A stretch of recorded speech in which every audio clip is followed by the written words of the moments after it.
तर तिकडे अमरावतीमध्ये शिवजयंतीनिमित्त मॅरेथॉनचं आयोजन करण्यात आलं। प्रहारकडून शिवभीम मॅरेथॉन स्पर्धेचं आयोजन करण्यात आलं।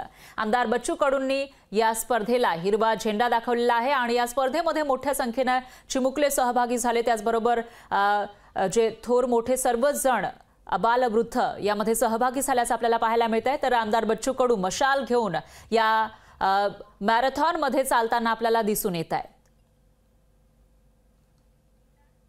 नवीन एक संकल्पना आहे ती म्हणजे शिवभीम दौड।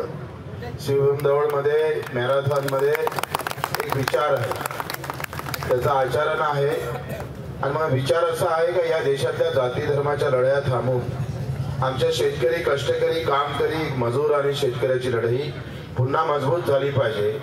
धर्मजातीची लढाई नाही तर हक्काच्या लढाईला अधिक सन्मान भेटला पाहिजे। रयतेचा राजा असं म्हटलं जात होतं आणि रयत म्हणजे कष्ट करणारी जमात। त्या काळची जे कष्ट करणारी जमात होती त्याची जेव्हा लूट होत होती तेव्हा रयतेचा राजा छत्रपती निर्माण झाला आणि लूट थांबवली।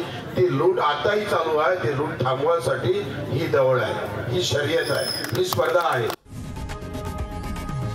लोकशाही मराठी ऐका, पहा, जागरूक रहा।